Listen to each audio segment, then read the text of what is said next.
लोगों को। हमें माफ कर दो।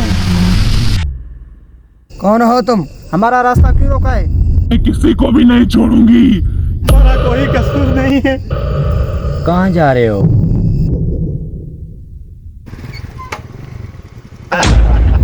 ये तो पागल है साला। मरने का इतना शौक है क्या तुम्हें?